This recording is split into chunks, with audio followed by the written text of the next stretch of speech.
Resolutions. Everywhere you turn, everybody's making resolutions. I think it's a great thing. No, it really is. I think there's a certain good and right way to go about it that's effective. Some not so much.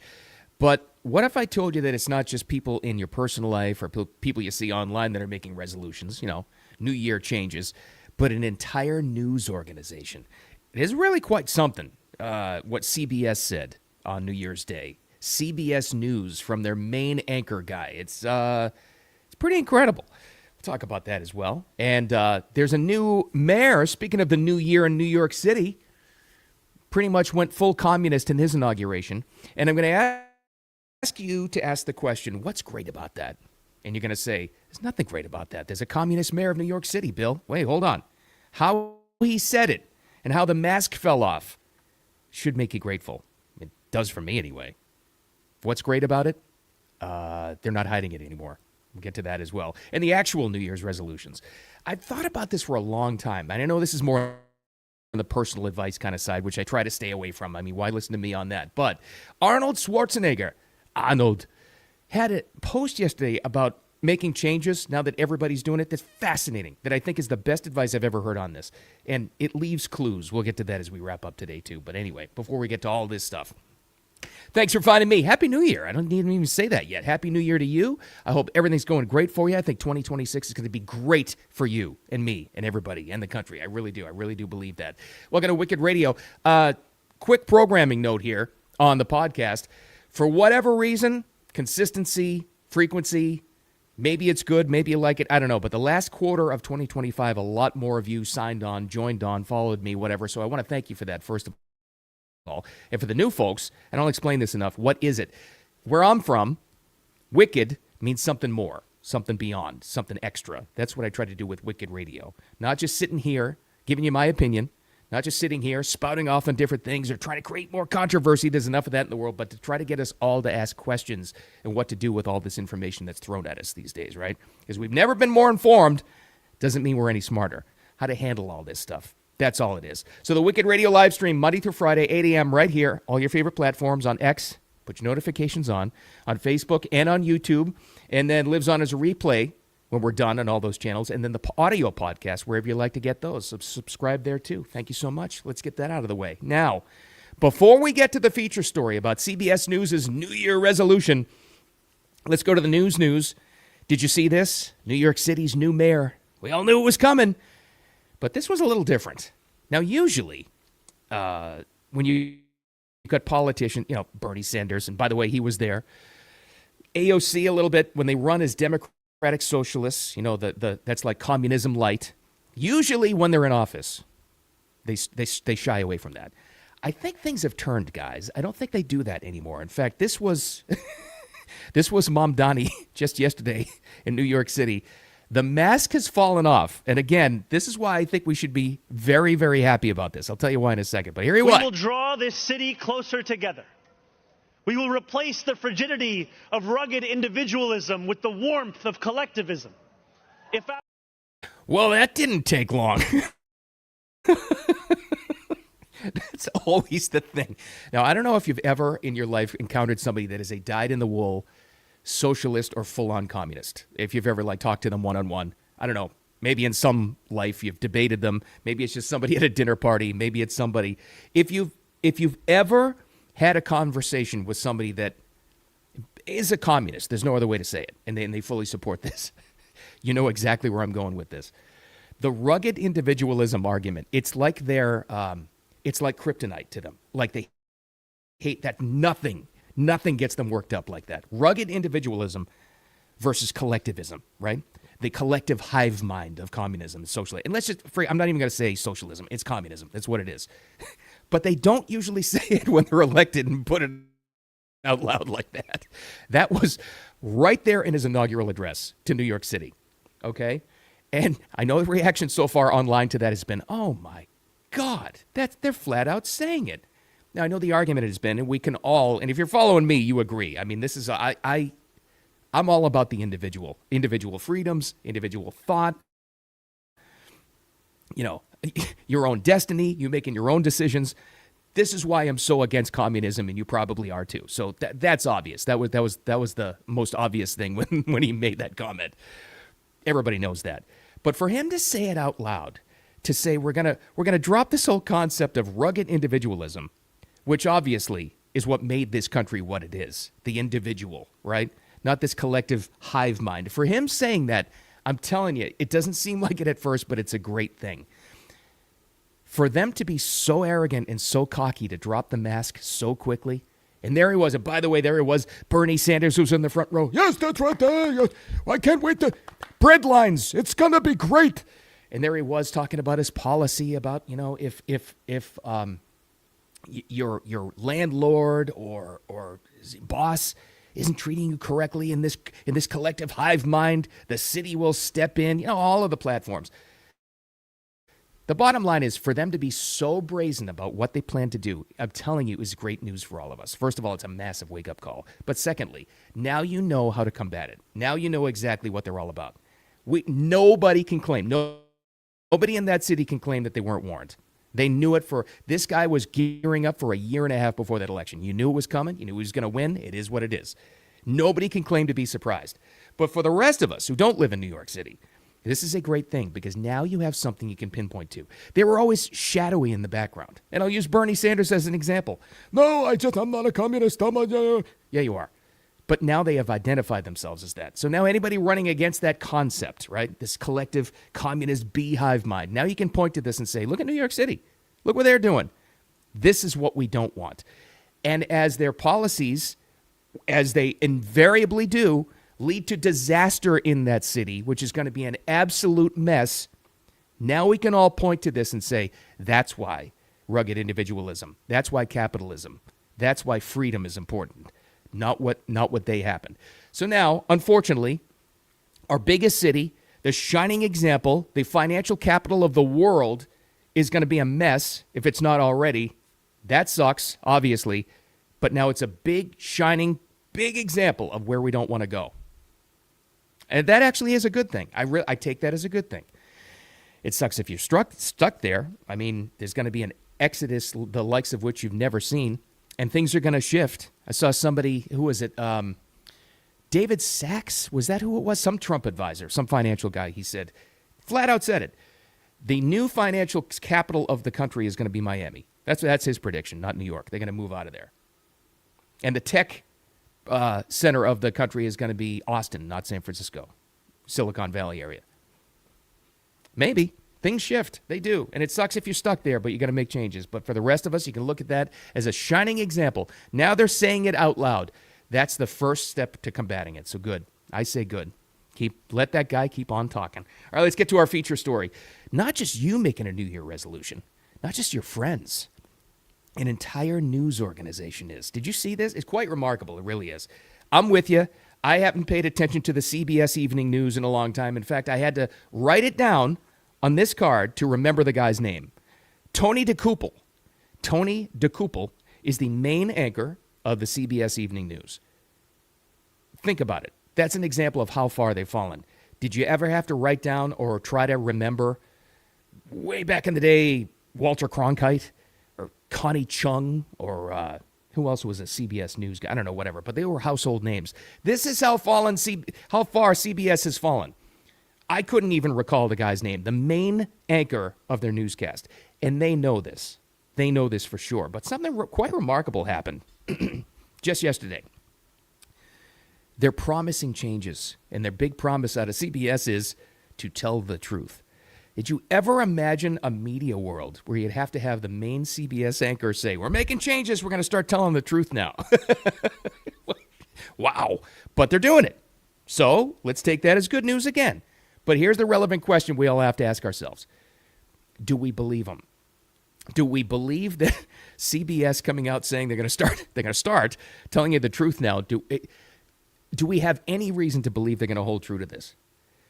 I'll tell you why I don't. But let's go to it. And we're going to have to take this in pieces, and I'm going to have to jump around because there's a lot in here. It's not worth editing. So here he is again. Tony DeCouple, CBS Evening News, and their big announcement. I've never quite seen anything like this. It's quite remarkable. We'll take it in little pieces here. Here he is. Take it away, Tony. Changed since the first person sat in this chair. But for me, the biggest difference is people do not trust us like they used to. That's a hell of an opening line, and he's exactly right. I mean, look at I always talk about this every time they come up with a national survey of trust in legacy media. Single digits. Nobody believes them, and for good reason. Okay, go on, Tony. It's not just us. It's all of legacy media. True. And I get it. I get it because I've been hearing about it from just about everybody for more than 20 years as I've traveled America on this assignment or that. My mom's neighbors in West Virginia, my own neighbors in New York City, thousands and thousands of conversations in between. Until, I'll get back to it in a second, until you finally had to do something about it. And that's relevant, I think, to this entire thing. All right, here he is more. I'm going to skip ahead a little bit here because you get the general gist of where he's going here. Sometimes people want to talk to me about our coverage of NAFTA or the Iraq War. Other times it's all about Hillary Clinton's emails or Russiagate. Or more recently, COVID lockdowns, Hunter Biden's laptop, or the president's fitness for office. The point is, on too many stories, the press has missed the story. Well, that's where it gets a little shaky. You didn't miss the story. You intentionally, in some cases, and CBS is guilty, like they all are, of lying about the story, misrepresenting the facts, or completely ignoring it on purpose. That's not missing the story. That's not like getting it wrong. That's like complete negligence. Anyway, he goes on. I'll skip a little ahead on this one. Because we've taken into account the perspective of advocates simply weren't being asked. So here's my promise to you, today and every time you see me in this chair. You come first, not advertisers, not politicians, not corporate interests. And yes, that does include the corporate owners of CBS. That's the part that got me. I'm like, okay, wow. You don't hear. I don't think, honestly, I've ever heard any news organization, any media outlet in legacy traditional media come out and say advertisers, advocates, politicians, and ownership. So that's where it actually is pretty relevant where he mentioned that. And that's how you know that they had to make this kind of statement. I report for you, which means I tell you what I know, when I know it, and how I know it. And when I get it wrong, I'll tell you that too. It also means I'm going to talk to everybody and hold everyone in public life to the very same standard. After all, I became a journalist to talk to people. I love talking to people about what works in this country, what doesn't, and not only what should change, but the good ideas that should never change. I think telling the truth is one of them. I'm Tony DeCopel, the anchor of the CBS Evening News. Hold me to it. Well, we're going to, but again, here's the thing. Do we believe them? A little bit of background on what led up to this whole thing. You're probably aware of this story. So Barry Weiss, an actual journalist, she's like actually a good one. She's now in charge of CBS News to start this cleanup. And to be fair, she has fired a bunch of those advocates he talked about and the, propagandists that have just lurked in CBS News forever, fired a ton of them. So she is in charge of this now.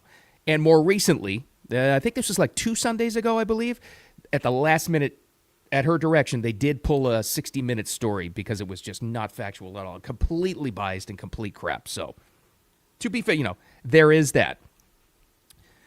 Here's the question. Do we take them at their word, what Tony DeCopel just said there, CBS, do we believe them? I don't. And I'll tell you why. I've just experienced this, whether it's an organization like them or somebody in your personal life or anybody online, whatever, or a politician, anybody, any human being. If they vowed to make any kind of a positive change, I always ask what led them to do this. And if it's because they were forced to, not because they internally looked at themselves and said they need to make a change, if they were forced to do it, I don't think they really mean it. I really don't. And isn't that the case with CBS? Ask yourself, so what led to this? What led to all this big New Year resolution from a major news organization, legacy media? We're going to start telling the truth now, which still is just an unbelievable thing. What led to all of this? Well, what just recently happened over the past 10 days? The biggest fraud story in American history was just exposed by a YouTuber, 23 years old, Nick Shirley. That happened. That had a massive impact on all of these guys. And CBS, it looks like the strategy was they're going to get ahead of all of this and start to say, we're going to make major changes now. And then probably NBC and ABC and CNN and all those other fraudsters will probably do the same exact thing. Don't discount it.